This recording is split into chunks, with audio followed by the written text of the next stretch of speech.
नमस्कार प्यारे विद्यार्थियों, अर्धवार्षिक परीक्षा 2024-25 में कक्षा 8 का संस्कृत विषय का महत्वपूर्ण पेपर मैं आपके लिए लेकर के आया हूं। संस्कृत का पेपर आप सभी के पूर्णांक होगा 50 नंबर का और बहुत ही अच्छा पेपर होने वाला है। 2.5 घंटे का आपको समय मिलेगा। इसके अंदर आप कैसे 50 में से 50 नंबर प्राप्त कर सकते हैं उसके विषय में अपन बात करेंगे। तो मैं इस पेपर का पूरा सोल्यूशन आपको करवाऊंगा। आपको अच्छे से वीडियो को शांतिपूर्ण तरीके से देखना है और चैनल को सब्सक्राइब करने के साथ साथ वीडियो को अपने दोस्तों तक जरूर शेयर कर देना है। तो चलिए शुरू करते हैं।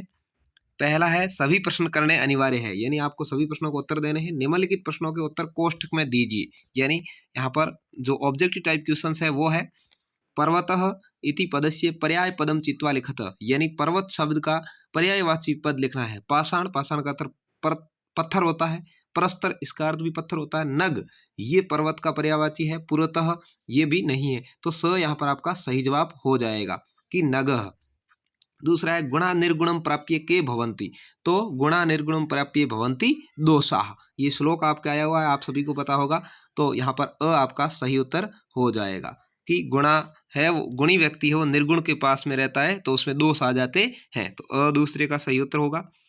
अगला है मंजूषात अंकानाम कृते पदानि चिनुतः, ये जो मंजूषा दी हुई है इसमें से आपको पद चुन करके अंकों की पूर्ति करनी है। तो चलिए 50 को कहते हैं पंचाशत, ये आपका लिख देंगे 50 में।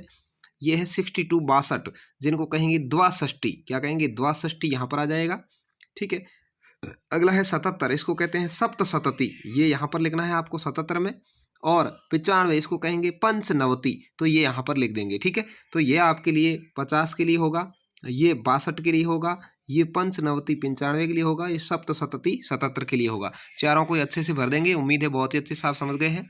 आगे बढ़ते हैं। अधोलिखित शब्दानाम संधि विच्छेदम कुरुतः, इसका आपको संधि विच्छेद करना है, यानी इसको तोड़ना है।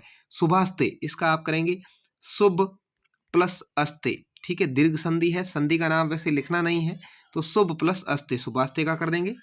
अत्रेव, अत्रेव का करेंगे अत्र प्लस एव, क्या है अत्र प्लस एव है, इसमें अब संधि नहीं पूछी है, बाकी इसका वर्धी संधि नाम होता है। ठीक है, अत्र प्लस एव।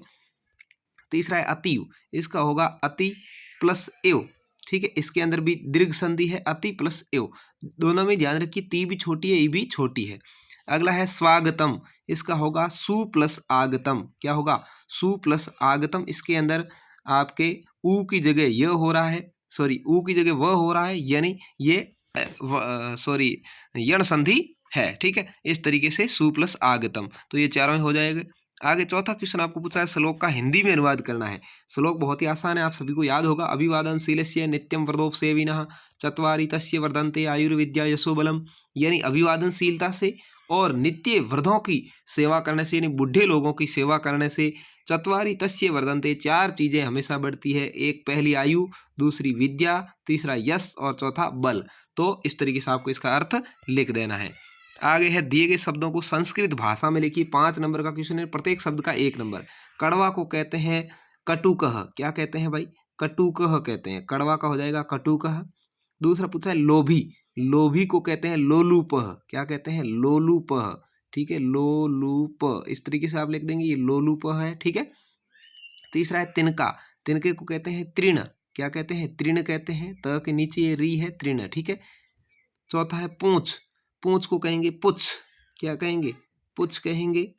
और अगला है मधुमक्खी, इसको कहेंगे मधुमक्षिका, क्या कहेंगे मधुमक्षिका। ये इस तरीके से आपको 5 के उत्तर लिख देना है।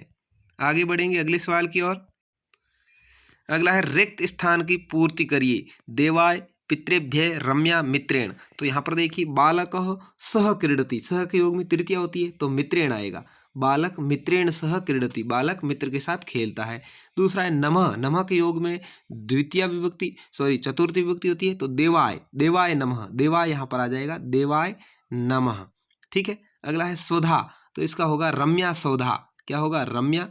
और अगला है अहम, इसमें आएगा पितृभ्य समम गच्छामि, तो पितृभ्य। ठीक है, पितृभ्य, इस तरह से यहाँ पर आ जाएगा। तो ये चारों ही हो जाएंगे। आगे है अधोलिखित पदेषु आ उपसर्ग पदम अस्ति, आ उपसर्ग वाला पद कौन सा, आगच्छ, अनुरक्त, महारावल, प्रबल, तो आ एक में ही दिख रहा है आगच्छ में, तो अ आपका सही उत्तर हो जाएगा, आपको अ सही उत्तर कर देना है।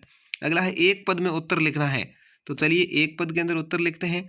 सिंहस्य नाम किम, तो सिंह का नाम क्या था भाई, आपके पाठ के अंदर दिया हुआ होगा, सिंह का नाम भासुरक था। क्या था, भासुरक। मम सहजा प्रकृति अस्ति, तो इसका आपके उत्तर हो जाएगा मैत्री। क्या हो जाएगा, मम सहजा प्रकृति मैत्री अस्ति। ठीक है। सदैव चरणम कुत्र निधेहि, तो ये भी आपके एक श्लोक है, सदम चरणम निधेहि पूर्तो। ठीक है, तो यहाँ पर पूर्तो निधेहि आपका सही उत्तर हो जाएगा, पूर्तो निधेहि। अद्य पुस्तकानि केन पठ्यन्ते लिख्यन्ते च, इस पुस्तक को कौन पढ़ता और लिखता है, तो इसके लेखक का नाम आपको लिखना है। अगला है प्रश्न निर्माण करना है। माता पितृ नृणाम संभवे क्लेशम चहते, तो माता पितृ आया हुआ है, इसकी जगह आपको लिखना है कौ। ठीक है, कौ नृणा संभवे क्लेशम चहते, और पीछे क्वेश्चन मार्क लगा देना इसकी जगह। ठीक है, इसको हटा करके इसकी जगह कौ लिखना है, बाकी सेम टू सेम लाइन लिखेंगे, लास्ट में क्वेश्चन मार्क लगा देंगे। तड़ागा संसार सागरा कथ्यते, तो इसके अंदर भी आपको तड़ागा को हटाना है, इसकी जगह लगाना है का संसार सागरा कथ्यते और क्वेश्चन मार्क। अंबिका क्रोड़े उपस्थिति, क्रोड़े को हटाना है, इसकी जगह के लगाना है। ठीक है, और पीछे क्वेश्चन मार्क। ठीक है, बाकी सेम टू सेम। मानवा वृक्षाणाम छायायाम विरमंती, तो वृक्षाणाम को हटाना है, इसकी जगह आपको काम लगाना है। ठीक है, और यहाँ पीछे क्वेश्चन मार्क। ये चारों का ही आपका जो है प्रश्नवाचक बन जाएगा। आगे है अधोलिखित पदानाम संस्कृत रूपम लिखा था, यानी तत्सम रूप लिखना है। संस्कृत में इसको क्या कहते हैं, कोख, कोक को कहते हैं भाई कुक्षी। क्या कहते हैं, कुक्षी, कुक्षी। सात, सात को कहते हैं सह, सात को क्या कहते हैं, सह, स और ह, सह। भाई, भाई को कहते हैं भ्राता। क्या कहते हैं, भ्राता। और कुआ, कुआ को कहते हैं कूपह। क्या कहते हैं, कूपह। तो ये चारों इसके शब्द हो गए तत्सम कुक्षी, सात का छह, भाई का भ्राता, और कुआ का कूपह। ठीक है, आगे बढ़ते हैं। 11वां क्वेश्चन आया है, अपनी पाठ्य पुस्तक में से कोई 2 श्लोक लिखिए जो प्रश्न पत्र में नहीं हो। तो ऊपर जो प्रश्न पत्र में आया होता है उसको नहीं लिखना है, अन्य कोई 2 श्लोक आपको लिखने हैं। 12वां है शुद्ध वाक्यानाम समक्षम आम, अशुद्ध वाक्यानाम समक्षम नैव इति लिखा था। सही है उसके आगे आम लिखना है, और गलत है उसके आगे नैव लिखना है। अभिवादनशीलस्य किमपि न वर्तन्ते, तो क्या है भाई, गलत है। अभिवादनशील से 4 चीजें बढ़ती है, तो ये नैव हो जाएगा। मनुष्य सदैव मनः पूतम समाचरित, तो इसमें आम हो जाएगा। ठीक है, तो ये दोनों हो जाएंगे आपके। उसके बाद में अगला है 13वां, तुम बीमार हो तो अपने प्रधानाध्यापक को 3 दिन के अवकाश हेतु संस्कृत में प्रार्थना पत्र लिखो। तो सेवायम श्रीमंतः, इस तरीके से आपको लिखना है। 4 नंबर का क्वेश्चन है। 5 नंबर का क्वेश्चन आपका आया, किसी एक पर निबंध लिखना है संस्कृत में, विद्यालयम, उद्यानम या भारत देशम। भारत देश पर लिख सकते हैं, या विद्यालय पर लिख सकते हैं, या कोई बगीचे पर लिख सकते हैं, उद्यान के बारे में। ठीक है, तो इस तरीके से ये था आपके कक्षा 8 का संस्कृत का पेपर, जो मैंने पूरा सॉल्यूशन करवा दिया है। इसकी पीडीएफ यदि आप प्राप्त करना चाहते हैं, टेलीग्राम ग्रुप का लिंक डिस्क्रिप्शन में है, ज्वाइन कर सकते हैं, जहाँ पर आपको इसकी पीडीएफ मिल जाएगी। बहुत ही अच्छे तरीके से मैंने हल करवाया, उम्मीद है आपको बहुत ही अच्छा पसंद आएगा। तो ज़रूर अपने दोस्तों तक शेयर करें। धन्यवाद, जय हिंद, वंदे मातरम।